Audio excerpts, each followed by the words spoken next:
Selamat malam dan Selamat datang wah itu yang mana? selamat malam dan selamat datang di Kismis, kisah mistis. Nah,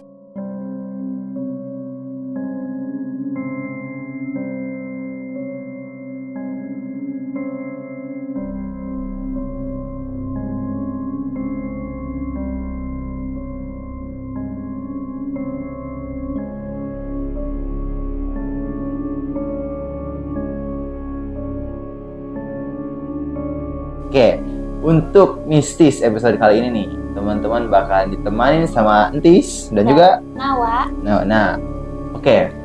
Gimana nih Nawa? Untuk Kismis nih, kita seperti biasa ya, seperti episode kemarin, kita bakal ngebahas tentang cerita mistis, terus juga tentang pembunuhan ataupun kematian yang janggal. Ya, oke nih. Untuk episode kali ini, kita bakal ngebahas apa kira-kira? Untuk episode kali ini kita akan ngebahas tentang serial killer asal Amerika Serikat, yaitu Ted Bundy. Oke, Ted Bundy ya, seorang serial killer. Nah, Oke, nah sebelum masuk nih ke pembahasannya, teman-teman jangan lupa tekan tombol subscribe, lalu juga like dan komen di bawah ya untuk tetap mengikuti update-update dari Kismis ya. Nah, untuk episode-episode berikutnya. Oke, tanpa basa-basi lagi, langsung saja kita mulai pembahasannya. Baik, pada 24 Januari 1989, salah satu serial killer atau pembunuh berantai paling kejam dieksekusi mati. Pembunuh yang dieksekusi tersebut dikenal dengan nama Ted Bundy, dan dia ini dieksekusi di penjara Florida, Amerika Serikat dengan cara ditaruh di kursi listrik. Dalam catatan, Ted Bundy itu dikenal sebagai penjahat yang keji dan tidak segan untuk melakukan pemerkosaan terhadap korban-korbannya. Ia juga membunuh banyak wanita muda dan anak-anak. Bahkan mengaku pernah membunuh anak umur 12 tahun. Nah, itu dia. Dan ya, sampai bisa ngebunuh anak-anak itu usia 12 tahun itu emang kejam sih. Theodore Robert Bundy atau Ted Bundy, dia lahir pada tanggal 24 November 1946 di Amerika Serikat. Ya. Disebutkan bahwa Bundy tumbuh tidak terlalu dekat dengan keluarganya. Jadi broken home. Ya, kayak broken home gitu ya. Terus dia pas kecil juga mendapatkan perundungan dari teman-temannya. Jadi dia juga korban bullying. Ya. Walau gitu, Bundy memiliki kelebihan dari segi akademis. Ya, bagus di akademis. Dia berhasil menyelesaikan studi di jurusan psikologi University of Washington. Selain itu, Bundy juga menempuh studi hukum di Universitas of Utah. Nah, oh ya, kenapa ya? Kayak pembunuh berantai gitu, orangnya itu pinter-pinter loh. Dan dia itu kenapa jadi pembunuh berantai gitu ya? Dan ya mungkin kalau tadi si Ted Bundy ini kan tadi kayak misalkan broken home, dan juga dia tadi kan korban bullying juga ya. Mungkin itu berpengaruh kali ya. Berpengaruh ya ke mentalnya saat udah dewasa gitu ya. Dan si Bundy ini dikenal dengan sosok yang memiliki wajah tampan. Ya tampan juga tuh kan. Terus wibawanya yang karismatik. Nah, mungkin itu juga ya yang menjadi apa ya?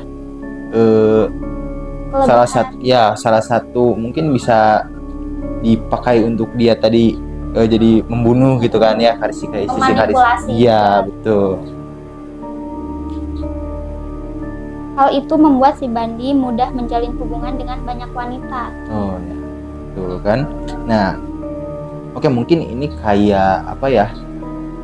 Mungkin cara dia itu membunuh mungkin ya, cara kayak memilih korbannya gitu kan. Nah, jadi dia ini kan menjalin hubungan nih dengan banyak wanita ya. Yaitu sering melakukan manipulasi. Nah, kayak tadi ya. Lalu dia itu berpura-pura menjadi orang yang lemah dan memohon supaya si wanita itu membantunya.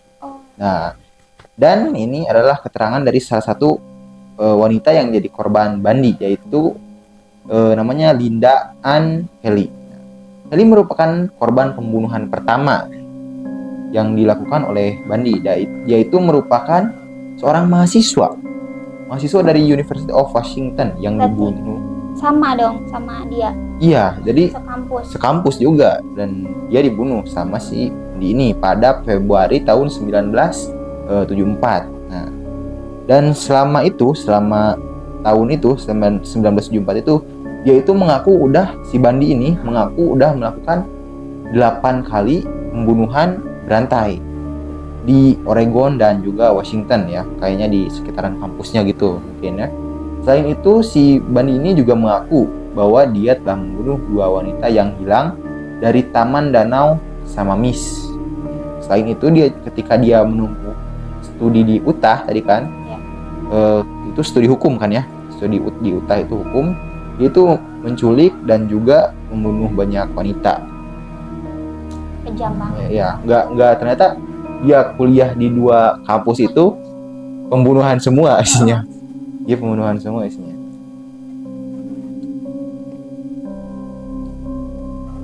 Aksi keji Bundy berakhir ketika ia ditahan pada 1976 atas tuduhan pembunuhan terhadap Karen Campbell, salah satu korbannya ya. Menariknya, ketika di sidang ia menjadi pengacara atas dirinya sendiri. Berarti dia tadi kan karena hukum kan, dan dia juga saking pinternya soal hukum, kayaknya dia jadi pengacara atas dirinya sendiri. Oke. Ini apa ya, unik sih. Kayaknya apa ya, belum ada gitu. Bisa-bisanya gitu jadi. Bisa-bisanya ya. Iya, dan juga memang siapa sih gitu yang mau jadi pengacara seorang pembunuh kan? Jadi kayaknya ya udahlah, daripada gak ada orang lain nih. Gua aja ya jadi pengacara diri gua sendiri gitu kan. Hal ini karena kemampuannya dalam bidang hukum. Ketika persidangan, Bundy tercatat pernah lolos sebanyak 2 kali, apalagi dalam pelariannya. Bundy melakukan aksi pembunuhan kembali yang memakan 3 korban. Dia berarti pas udah ditangkap itu, pas lagi di sidang atau mungkin udah ditangkap ya, dia kabur 2 kali. Terus pas kabur, dia ngebunuh lagi 3 orang. Nah, oke. Nah, terus selama pemeriksaan oleh pengadilan, Bundy juga nggak pernah pasti nih nyebut korban yang udah dia bunuh. Namun mungkin karena kebanyakan, tapi diperkirakan korbannya itu kurang lebih udah 100 orangan gitu kan. Jadi mana dia bahkan sampai nggak ingat gitu kan, bahkan ya nggak bakal ingat gitu kan korban yang udah dia bunuh buat apa gitu kan. Dan sampai 100 orang sih itu udah parah gitu. Parah banget. Bener-bener sakit nih orang. Pada 24 Juli 1979, Ted Bundy divonis hukuman mati. Nah, akhirnya udah ngemakan korban sekitar 100 baru dieksekusi mati. Eksekusi matinya itu dilakukan pada 24 Januari 1989 menggunakan kursi listrik di penjara Florida. Nah, oke. Itu itu tadi kan kisah Ted Bundy ya, dari awal sampai korban-korbannya, terus sampai dia dieksekusi. Nah, selain itu nih kita juga ada nih beberapa fakta tentang si Ted Bundy ini. Nah, yaitu katanya memiliki pendidikan yang aneh. Kenapa tuh? Kan tadi ya. Ted Bundy ini lahir pada 24 November kan 1946 dan dibesarkan di sebuah rumah kelas menengah di Philadelphia. Menurutnya dia memiliki masa kanak-kanak yang normal, yang dipenuhi dengan hari-hari panjang berburu katak dan bermain kelereng. Berarti masih normal. Normal ya itu. Tapi keadaannya tidak seindah kelihatannya. Di kemudian hari setelah melacak akte kelahirannya, dia terkejut mengetahui bahwa orang-orang yang dia pikir adalah orang tuanya adalah kakek neneknya. Berarti ibunya dia nggak tahu.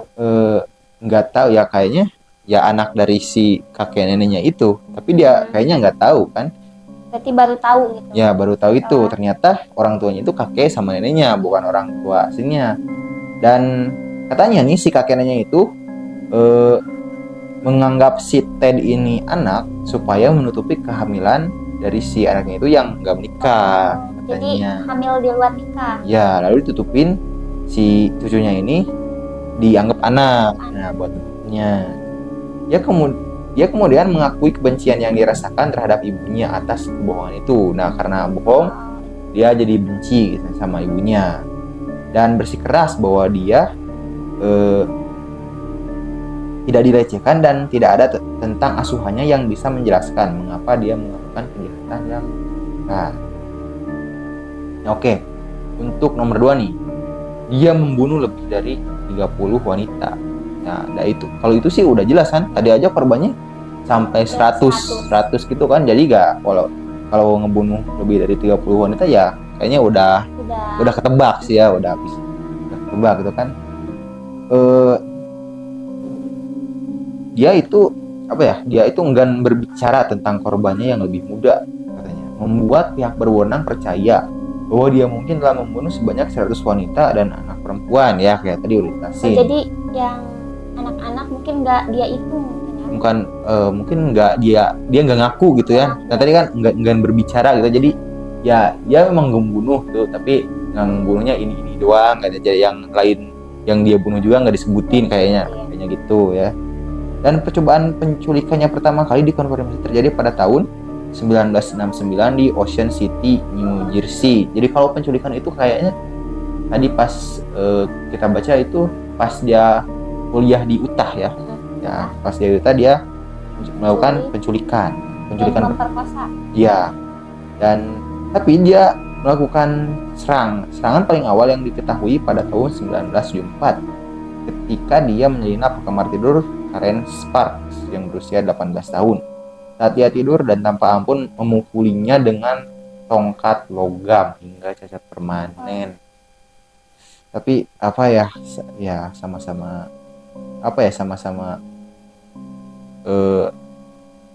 sama daripada mati sama cacat permanen ya sama-sama parah gitu kan, kalau dibanding juga gak bakal ada yang mau, sama aja sih. Cacat permanen. Iya, soalnya cacat permanen kan.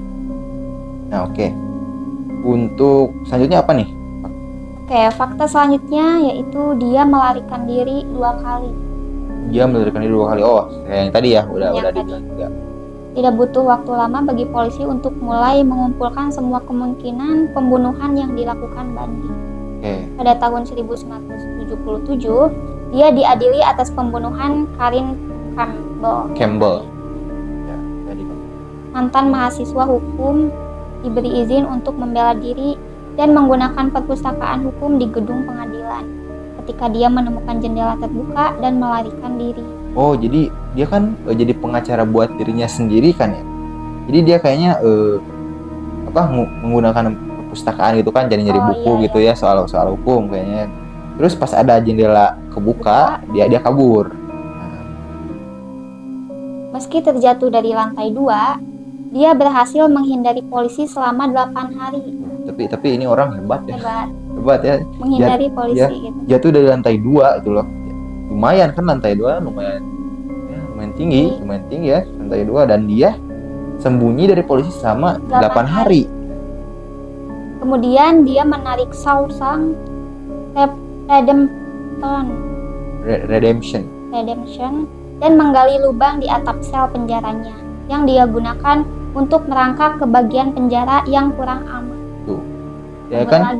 Kabur lagi kan. Dia itu saking pinternya, dia sampai ngegali selnya sendiri buat kabur. Dia bahkan tidak menyadari hilang selama 15 jam yang mencengangkan. Kemudian Bundy sampai ke Tallahassee, Florida, lalu dia masuk ke rumah mahasiswa Chi Omega, Universitas Negeri Florida, dan melakukan serangannya yang paling keji. Dengan brutal memukuli dan menyerang 4 wanita dalam 1 malam. Nah, dan dia itu menyerangnya itu kayak gimana sih? Ada alasannya atau enggak sih, itu yang penasarannya gitu kan. Sambil dia kan tadi melarikan diri nih, tiba-tiba nyerang aja kan, itu pasti ada alasannya kan, mungkin kan.